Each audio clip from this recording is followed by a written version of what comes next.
이스라엘 민족이 지난주에 하나님이 홍해를 갈라 주셨습니다. 지난주에 설교하는 저도 막 흥분이 되고, 길을 만드십니다. 하나님이 길을 여십니다.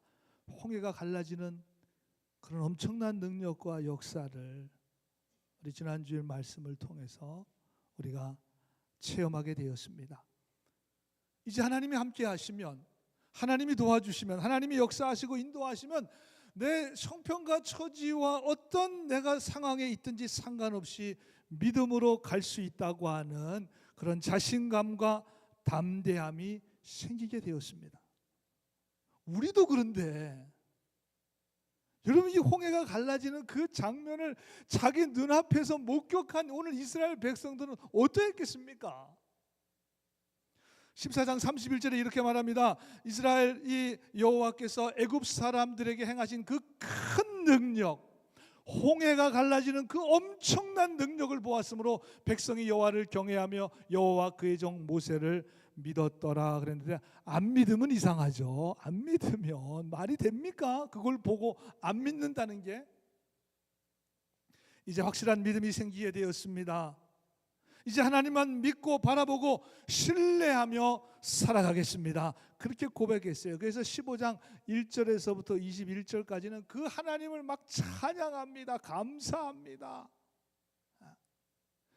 그리고 21절에 보니까 너희는 여호와를 찬송하라. 그는 높고 영화로우심이며 말과 그 탄 자를 바다에 던지셨다. 여러분, 애굽의 군대는 그 홍해 바다에 다 수장됐습니다. 이스라엘 백성들은 육지처럼 건너갔습니다. 정말 은혜 충만, 성령 충만한 모습. 그리고 나서 오늘 우리가 읽은 본문의 말씀은 광야의 현실이 닥치게 됩니다. 22절에 보니까 사흘길을 걸어서나 물을 얻지 못하고, 여러분 지금이야 우리가 냉장고에서 목마르면 물 마시고 사다 먹고 이러니까 뭐 물이 부족하다는 걸 모르잖아요. 그런데 만약에 3일 동안에 물을 먹지 못한다? 상상할 수가 없죠. 근데 23절에 마라에 이르렀으나 그곳 물이 써서 마시지 못하겠으므로 그 이름을 마라라 하였더라. 그러니까 마라라고 하는 곳에 갔는데 그 마라라는 곳에 물을 얻게 되는데 물을 마셔보니까 이건 너무 쓴 물이에요. 근데 그 마라라고 하는 이름의 뜻이 바로 쓰다, 엄청 쓰다 그 말입니다. 아니 암만 써도 그렇지, 아니 좀 참고 인내해야지. 홍해가 갈라지는 그런 하나님의 역사하심을 체험하고도 24절에 보니까 백성이 모세에게 원망하여 그랬습니다. 곧바로 모세를 또 원망합니다. 여러분, 오늘 말씀을 통해서 여러분이 어떤 상황과 처지와 형편 가운데 있든지 정말 원망하고 불평하는 인생이 아니라, 여러분 조금만 참, 하나님이 또 물을 바꿔 주시잖아요. 근데 요거를 못 참고 원망하는 이스라엘 모습들, 이스라엘 백성들의 모습들을 우리가 오늘 바라보시면서 여러분은 믿음으로 인내하며 하나님을 바라보며 감사하는 믿음의 인생을 살아가는 여러분들 모두가 다 되시기를 주님의 이름으로 간절히 축원합니다. 옆 사람하고 인사합시다. 제발 원망하지 맙시다. 제발 원망하지 맙시다. 제발 please. 여러분, 모세가 대단한 믿음의 사람이라는 게 오늘 본문에서 증명이 돼요. 여러분, 원망과 불평은 강한 전염력이 있어요. 쉽게 전염이 됩니다. 그래서 여러분, 원망하고 불평하는 사람 같이 있으면 같이 막 해요. 나도 모르게 나는 원망하고 불평할 것도 아닌데 옆 사람이 막 불평하고 원망하니까 나도 거기에 막 동조하고 같이 따라합니다. 여러분, 그렇게 하시면 안 돼요. 누가 원망하고 불평하잖아요. 그럼 절대 동조하지 마시고 물들어요. 금방 물듭니다. 그 자리를 떠나든지, 뭐 그냥 갑자기 자리를 떠날 수 없으면 속으로 기도하세요. 속으로, 하나님, 이 원망과 불평하는 그 영혼을 위해서 여러분들이 기도하셔야. 여러분, 믿음의 사람은 그 상황에서 기도하는 사람입니다. 모세는 기도했습니다. 25절에 보니까 모세가 여호와께 부르짖었더니, 얼마나 원망을 했는지 모세도 하나님 앞에 즉시로 막 부르짖었습니다. 아마 막 죽이려고 그랬던 것 같아요. 모세를 하나님 앞에 부르짖었더니, 기도했더니, 그리고 하나님께서 말씀하셨습니다. 나무를 물에 던지라. 그랬더니 물이 달게 되었습니다. 물이 달아져서 먹을 수 있는 물이 되었습니다. 그리고 엘림에 이르게 되고 그곳엔 샘이 많아요. 그래서 거기서 장막을 치고 많은 물을 얻게 되었다는 말씀이 오늘 우리가 읽은 본문의 말씀입니다. 여러분, 우리도 신앙생활 하면서 하나님의 살아계심을 깨닫고 하나님의 역사하심과 인도하심을 체험하였습니다. 하나님의 은혜와 사랑도 충만히 경험했습니다. 출애굽기의 말씀을 통해서 이제 애굽을 떠나서 내가 담대하게 내가 불기둥과 구름기둥 하나님께서 인도하시는 그런 믿음의 삶을 살아가리라, 그렇게 다짐했습니다. 또 그렇게 할 수 있다는 자신감도 담대함도 생기게 되었습니다. 예배를 통해서 하나님께서 여러분들 각자에게 주시는 하나님의 은혜와 능력과 기쁨도 경험했습니다. 그야말로 은혜 충만, 성령 충만해졌습니다. 그런데 현실의 삶으로 돌아가면 광야의 인생 가운데는 또다시 여러 가지 어려운 문제들이 우리 앞에 놓여 있습니다. 사실 그게 현실이죠. 여전히 아픔이 있습니다. 여전히 풀리지 않는 숙제가 있어요. 여러분들 예배 1시간 정말 은혜롭게 예배 드렸다고 집에 가면 문제가 다 해결되어 있나요? 아니에요. 여전히 문제는 문제로 남아 있습니다. 여러 가지 문제와 상처와 아픔과 쓴물로 가득 차 있습니다. 여러분, 그럴 때 현실 앞에서 무기력하게 또 원망하고 낙심하고 절망하는 우리 자신의 연약한 모습을 바라보게 될 때가 얼마나 많은지 모릅니다. 여러분, 이스라엘 백성들도 하나님의 큰 기적과 역사를 체험하고도 사흘 길을 갔습니다. 3일 지났어요. 겨우 3일 지났는데 마라를 만나서 모세를 원망하게 됩니다. 그러니까 홍해가 갈라지는 엄청난 그런 하나님의 역사를 체험했어도 3일밖에 못 간다는 거예요. 여러분, 우리나라 말에도 작심삼일이라는 게 있잖아요. 단단히 마음을 먹었어요. 머리까지 깎았습니다. 3일밖에 못 가요. 3일밖에 못. 작심삼일, 저게 왜 나왔겠습니까? 저는 성경에서 나온 것 같아요. 이 사람이, 저 얘기한 사람이 아마 성경을 보고 저 얘기하지 않았나. 사흘밖에 못 가요. 사흘밖에. 3일은커녕 어떨 때는 하루도 못 갑니다. 은혜 받고 축도 끝나고 진교실 가는 순간 다 새까맣게 잊어버려. 밥 먹고 차 타고 집에 가는 순간 또 새까맣게 다 잊어버립니다. 은혜를 다 까먹어요.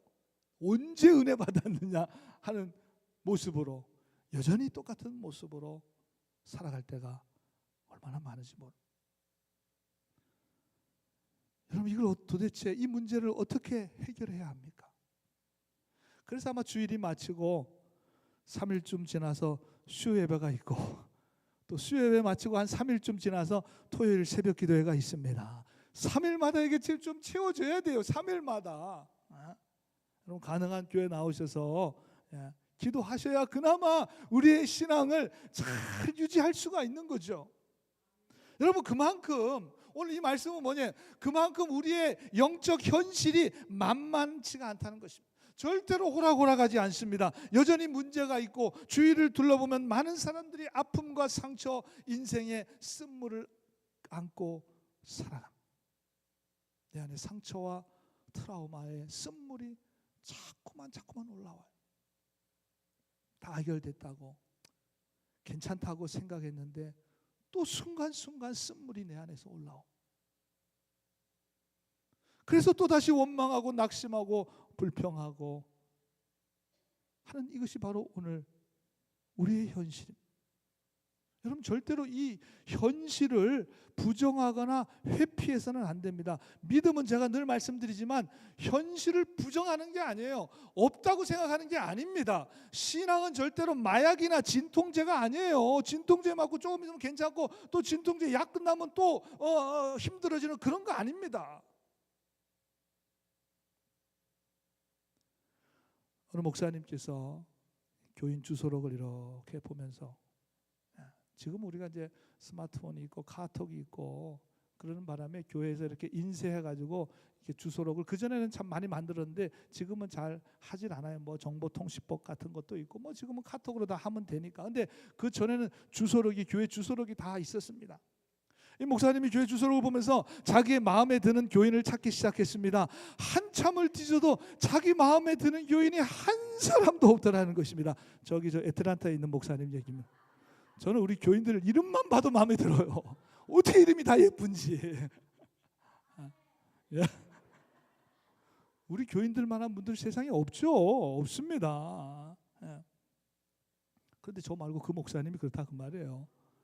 근데 집에 갔더니 자기 와이프도 마음에 안 들더라는 거예요. 저는 제 아내를 무지 사랑합니다. 그리고 아이들을 보는데 자기 아이들도 마음에 안 들더라는 거예요. 자기 아이들도. 그 자기 마음에 드는 사람이 한 사람도 없어. 한 사람도 없더래요. 그리고 나서 자기를 보니까 자기도 마음에 안 들더라는 거예요. 자기도, 본인도. 당연하죠. 왜 그래요? 그분의 마음과 심령에 쓴물로 쓴뿌리로 가득 차 있기 때문에 자기를 포함해서 누가 마음에 들겠습니까? 자기 안에서 쓴물이 지금 계속해서 나오는데 고통스러운데 없습니다. 자기 마음에 드는 사람 한 사람도 없어요. 없습니다. 여러분 다 아시는 얘기겠지만 어떤 분이 온몸이 아파가지고 병원에 갔습니다. 손도 머리가 아프고 배도 아프고 다리도 아프고 온몸이 다 아파요. 그냥 만지는 데마다 다 아픕니다.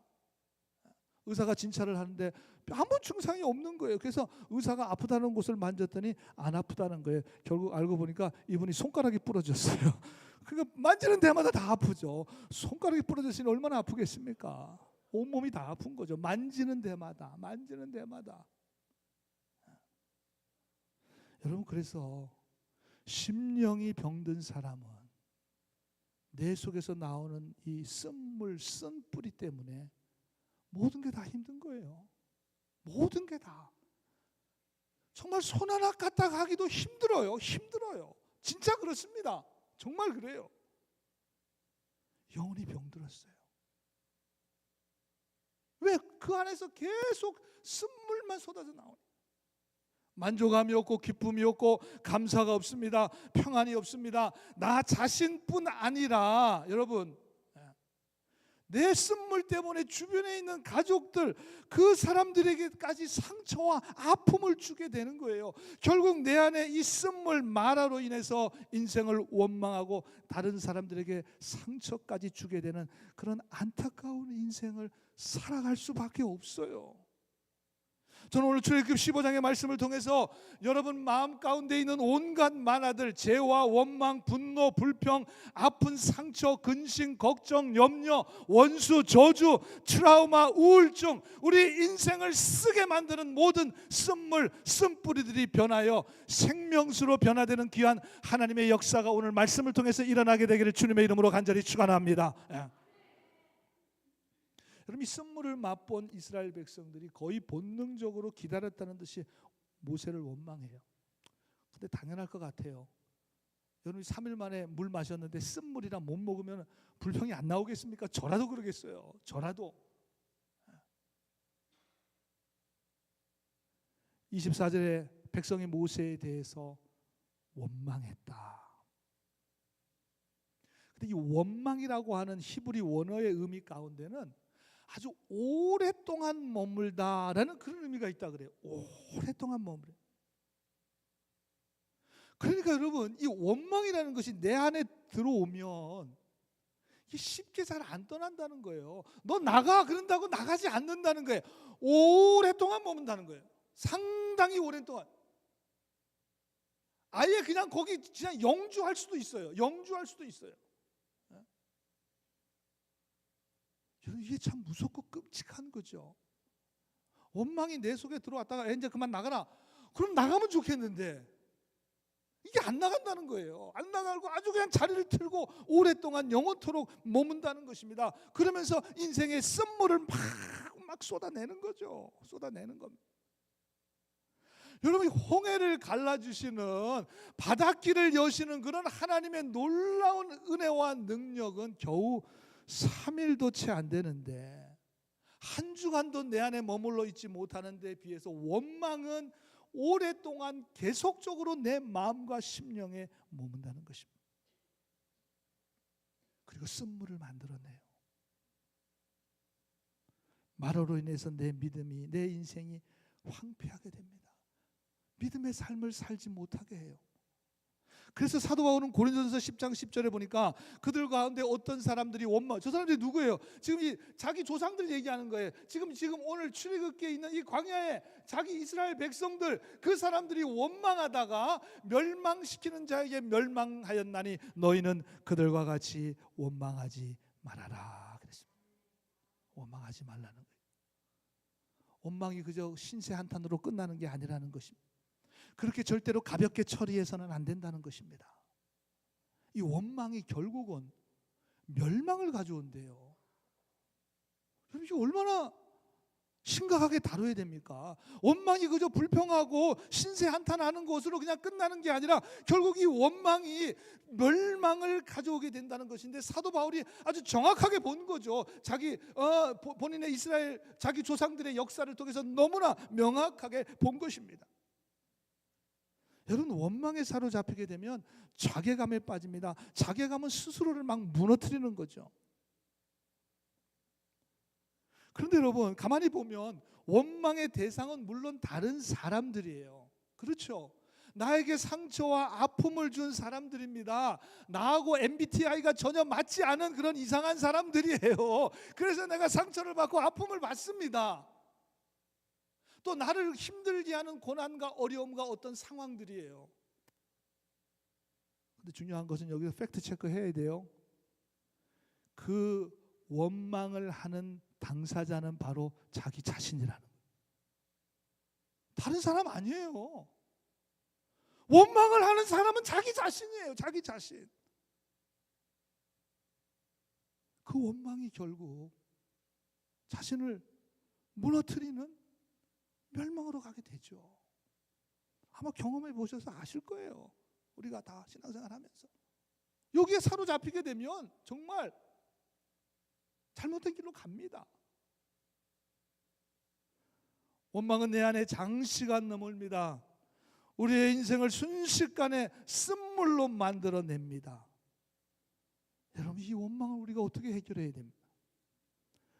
뭐 이러다 말겠지, 아유 나만 손해지, 빨리 잊어버려야지, 빨리 나가라 그래야지. 여러분, 그렇게 한다고 그게 잘 되질 않아요. 잠시는 그럴 수 있겠지만 그것이 여전히 내 안에 자리하고 있는 이상 또다시 어떤 상황이 벌어졌을 때 또 쓴물이 막 쏟아져 나옴, 원망이 쏟아져 나옴. 걷잡을 수가 없어. 어떨 때는 그게 잠겨져 있다가 막 폭발할, 막 이거 뭐 컨트롤을 할 수가 없어. 결국 이 원망이 매이는 삶을 살게 되고 그것이 반복이 되고 또 반복이 되고 또 반복이 돼. 저는 오늘 출애굽기 15장의 말씀을 통해서 이 원망이라고 하는 이 정말 반복의 이 악순환을 완전히 오늘 이 예배를 통해서 끊어낼 수 있는 여러분들이 되시길 주님의 이름으로 간절히 축원합니다. 여러분, 우리가 출애굽해서 믿음의 인생을 살아가는데 이 마라의 문제, 이 원망의 문제는 반드시 해결하셔야 돼요. 오늘 해결해야 돼요. 왜냐하면 내 안에 이 쓴물이 있으면 일단 내가 먹을 수가 없어요. 먹을 수가 없습니다. 그리고 아무리 좋은 물이 들어와도 쓴물로 변해요. 참 신기하죠?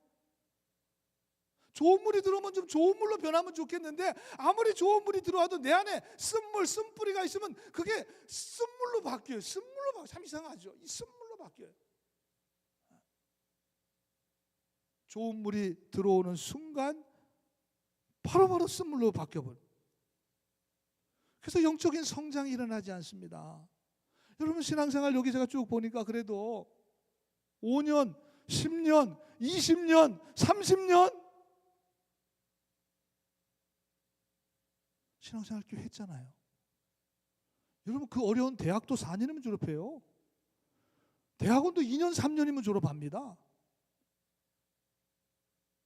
근데 신앙생활 우리가 이렇게 10년, 20년씩 합니다. 나름대로 열심히 한 것 같은데 영적인 성장이 없다면, 늘 제자리라면 그것은 바로 여러분 안에, 내 안에 이 영적 쓴물이 있는 거예요. 영적 마라가 있는 겁니다. 계속해서 쓴물을 생산해내고 있어요. 확실한 증거입니다, 여러분. 여러분의 믿음을 돌아보시면 확실한 증거예요. 또 여러분 이 마라는 관계를 파괴시킵니다. 여러분 한두 번이지 쓴물을 계속 먹고 싶은 사람이 누가 있겠습니까? 여러분 하루 종일 쓴물을 쏟아내는 사람하고 같이 있고 싶은 사람 아무도 없어요. 아무도 없습니다. 영적인 관계도, 교회 안에서의 형제 자매들의 관계도 단절이 되는데 그게 바로 이 마라 때문이에요. 마라. 그걸 잘 오늘 여러분들이 영적으로 이걸 잘 분별하셔야 돼요. 영적으로 건강한 삶을 살려면 반드시 오늘 이 마라의 문제를 해결하셔야 합니다. 근데 그 해결책이 25절에 나와요. 안 나오는 게 아닙니다. 오늘 25절 말씀 우리 다 같이 한번 읽어볼까요? 시작. 모세가 여호와께 부르짖었더니 여호와께서 그에게 한 나무를 가리키시니 그가 물에 던지니 물이 달게 되었더라. 아멘. 물이 변했습니다. 26절 후반절에 보니까 나는 너희를 치료하는 하나님이다. 나는 너희를 치료했다. 치료하셨다. 여기서 여러분 한 나무는 무엇을 상징합니까? 여러분 우리가 구약의 말씀, 이 구약의 말씀을 우리가 성경으로 받아들이는 이유는 한 가지밖에 없습니다. 구약의 말씀 안에 예수 그리스도가 있기 때문인 줄로 믿습니다. 그렇지 않으면 그냥 이스라엘의 역사고 우리나라 역사도 잘 모르는데 남의 나라 역사를 우리가 뭘 이렇게 읽어야 되나? 그게 아니라 이 구약에 우리가 구약을 하나님의 말씀으로 받아들이는 이유는 구약에 예수 그리스도가 있기 때문에. 그래서 신약과 구약을 우리가 성경이라 그러는 거예요. 하나님의 말씀이라 그러는 거예요. 예수님이 있기 때문에 그런 거죠. 여기서 한 나무는 바로 나를 구원하시기 위해 피 흘리신 예수 그리스도의 십자가를 말하는 것입니다. 예수님의 십자가. 그분의 십자가가 쓴물을 변화시켜 주신. 여러분 예수 그리스도의 십자가가 여러분의 심령에, 여러분의 마음에, 그리스도의 십자가가 내 영혼의 중심에 자리하게 될 때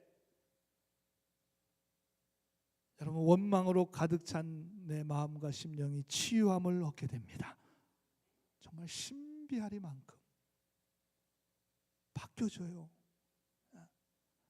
쓴물로 정말 황폐하고 상처 있고 온갖 정말 모든 악한 것들이 예수 그리스도의 십자가로 인해서 변화되고 새로워지고 마실 수 있는 그런 생명수로 변화되는 역사가 일어나게 되는 것입니다. 아마 신앙생활 하시면서 다 경험하셨을 거예요. 예수님을 통해서 변화의 역사가 일어나는, 새로워지는 역사가 일어나는, 회복되고 치유되고 용서가 되는 거예요. 용서가 되는 거죠. 인간적으로는 어떻게 원수를 용서할 수가 있겠습니까? 말도 안 되죠. 그거는 상식적으로 그건 말이 안 되는 얘기죠. 그러나 예수 그리스도의 십자가가 나 마음에 새겨지면 그 마음도 다 내려놓게. 참 신비하죠. 이거는 인간의 힘과 능력이 아니라 그 말이에요.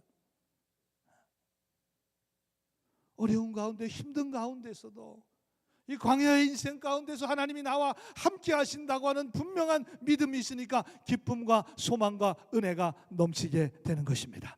십자가를 통해서만 일어나게 되는 역사입니다.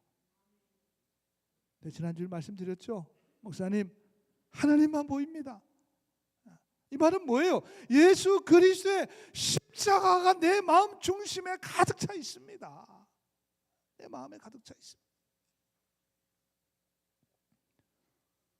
목사님, 왜 꼭 십자가여야만 하나요? 쓴물을 코에이 정수기로, 청호 나이스 정수기로, 좋은 정수기로 걸렀으면 쓴물을 단물로 변화시킬 수 있지 않나요? 없습니다. 안 돼요. 물론 최고로 정수된 물을 여러분들이 돈을 주고 사 마실 수는 있겠지만 여러분의 영혼과 마음은 절대로 그렇게 정화되지 않습니다. 그렇게 정수되지 않습니다.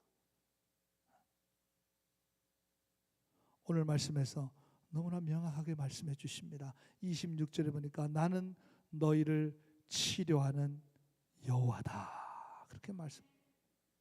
I am the Lord who heals you.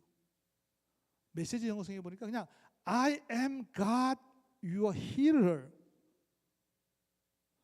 나는 너를 고치는 치료자다, 그 말입니다. 내가 하나님이 치료해 주실 것이다, 하나님이 치료할 수 있다가 아닙니다. 하나님이 라파다, 하나님이 치료자다, 그렇게 말씀하고 있습니다.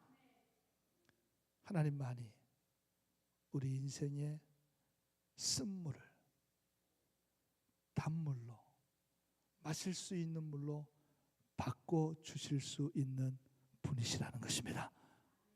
그렇죠? 여러분, 그 하나님이 누구예요? 말씀이 육신이 되어 오신 하나님, 그분이 바로 예수 그리스도시잖아요. 예수 그리스도가 치유자가 되십니다. 우리를 회복시켜 주십니다. 오늘 하나님 말씀하셔요. 그 인생의 쓴물 내가 치료해 줄게. 내가 치료자야. 여러분, 우리는 예수 그리스도의 십자가를 통해서 사망에서 생명으로 치료를 받았습니다. 천국에서 지옥으로 치료를 받았습니다. 죽음과 멸망에서 영생과 소망으로 치료해 주셨습니다. 도저히 마실 수 없는 마라와 같은 쓴 인생을 예수 그리스도의 십자가로 치유하셔서, 여러분, 우리가 이렇게 감사하며 정말 참된 행복과 소망과 기쁨 가운데 살아갈 수 있는 것은 바로 예수 그리스도의 은혜인 줄로 분명히 믿습니다. 이 방법밖에는 없어요. 이 방법밖에는, 다른 방법은 없습니다. 오늘 예수 그리스도의 십자가의 은혜가 여러분의 마음과 심령에 던져짐으로 치유되고 회복되는 그런 귀한 역사가 일어나게 되기를 주님의 이름으로 간절히 축원합니다. 오늘 말씀을 통해서 우리가 한 가지 더 좀 생각해 보아야 될 것은, 오늘 26절에 보니까 거기서 여호와께서 그들을 위하여 법도와 율례를 정하시고 그들을 시험하실세 그랬습니다. 지금 거기서, 그리고 그들을 시험하셨다. There he tested them 그랬습니다. 거기서 이 사람들을 시험하셨습니다. 하나님이 이스라엘 백성들을 시험하셨습니다. 테스트하셨습니다. 어떤 반응이 오는지. 그 지금 마라에서 지금 시험한 거예요. 하나님 테스트하신 것입니다. 여러분, 하나님의 시험은 우리가 잘 패스해야 돼요. 사단이 주는 시험은 사단아 물러가라 그러고 물리쳐야 되지만, 하나님이 주시는 시험은 잘 이걸 잘 구별하셔야 돼요, 여러분. 하나님이 주시는 시험이 있고 사단이 주는 시험이 있습니다. 여러분들의 삶의 현장이 바로 하나님이 시험하시는 장소입니다. There, 거기 He tested them. There He tests you. 하나님이 당신을 시험하십니다. 여러분의 삶의 현장에서 하나님의 말씀에 순종하는지 불순종하는지, 예수 그리스도의 십자가의 은혜와 능력으로 사는지 그렇지 않은지, 원망하고 불평하며 사는지 감사하며 기뻐하며 사는지, 하나님이 여러분의 믿음을 테스트하고 계십니다. There, 여러분의 삶의 현장에서. 교회가 아니에요. 교회 아닙니다, 여러분. 교회는 테스트하는 장소 아니에요. 여러분, 교회는 뭐 하는 데면 지난 한 주간에 여러분이 믿음대로 살았는지 그렇지 못했는지 오늘 주일은 점수가 나오는 날이에요. 점수 받는 날이에요. 그러니까 여러분, 교회 오실 때마다 긴장하셔야 합니다. 오늘 내가 몇 점을 받을 건가? 긴장하셔야 돼요. 지난 한 주간 내가 하나님의 테스트를 어떻게 패스했는지, 패스하지 못했는지 오늘 하나님께서 여러분들에게 점수를 주는 날에 그리고 그 점수는 아주 정확합니다. 우리 옆분들한테 한번 물어보세요. 오늘 점수 몇 점입니까? 물어보세요. 좀 솔직하게 대답해 주세요. 점수 몇 점인지 살짝 얘기해 주세요. 크게 얘기하면 다 들리니까. 크게 얘기하면 다 들리니까. 점수가 몇 점? 정확합니다. There. 거기서. 교회 아니에요, 여러분. 교회는 테스트하는 장소 아닙니다. 여기는 말씀으로 그냥 점수 받는 거예요. 점수 확인하는 거예요. 저는 말씀을 준비하면서 저 자신을 포함해서 이런 생각을 합니다. 여러분, 매 주일의 말씀은 매주일 말씀, 제가 뭐 설교를 잘하든 못하든 상관없이 매주일 하나님께서 오늘 우리에게 주시는 말씀은 여러분의 믿음과 신앙을 채점하는 말씀의 기준을 받는 날입니다. 오늘이. 그래서 이번 한 주간 여러분 이 말씀 붙들고 하나님의 테스트를 통과하는 거예요. 한 주간. 그럼 다음 주에 또 점수 나와요. 그리고 마지막 최종 우리가 하나님의 심판대 앞에서 이제 마지막 최종 점수 나오는 거예요. 지금까지 쌓아온 점수 다 해서. 여러분, 이번 한 주간의 말씀의 기준은 바로 예수 그리스도의 십자가입니다. 여러분의 믿음의 인생에 굳건하게 십자가가 세워져 있는지, 여러분의 가정에 십자가가 세워져 있는지, 여러분의 자녀들에게 십자가가 세워져 있는지, 혹은 십자가가 넘어져 있지는 않은지, 아니면 내 안에 십자가가 그냥 저 구석에 보이지도 않는 저 구석에 그냥 먼지가 펄펄 쌓여서 있지는 않은지, 제대로 그게 잘 세워지지가 않아가지고 그냥 이리 흔들리고 저리 흔들려서 언제 쓰러져도 뭐 이거는 뭐 이상하지 않을 만큼 그냥 흔들리고 있지는 않은지, 과연 십자가가 내 마음과 심령에 있기는 한 건지, 여러분 믿음을 테스트하세요. 십자가가 있기는 합니까? There. 교회 아닙니다. 교회 아니에요. 여러분의 삶의 현장에서, 여러분의 가정에서 십자가가 세워져 있는지. 이거 점수 정확하게 나옵니다. 이거는 교회 와서 우리가 다 잘 믿는 사람 같고 교회 와서 우리가 다 뭐 찬양하고 예배하는데 뭐 이거 뭐 할 필요 뭐 있어요? 거기서 There. He tests you. 하나님이 거기서 테스트 하시는 거예요. 여러분의 삶의 한복판에 예수 그리스도의 십자가가 굳게 세워짐으로 인해서 여러분 그 십자가를 통해서 모든 하나님의 역사가 일어납니다. 치유되고 회복되고 강건케 하시는 여호와 라파. 우리 인생은 참 쓰잖아요. 고통스럽습니다. 때때로 어렵습니다. 그러나 그것을 바꾸셔서 단물로 마실 수 있는 생명수로 치유하시고 바꿔주시고 회복시켜주시는 그런 하나님의 은혜가 여러분의 삶 가운데 이번 한 주간에도 충만히 임하시게 되기를 우리 주님의 이름으로 간절히 축원합니다. 기도하겠습니다.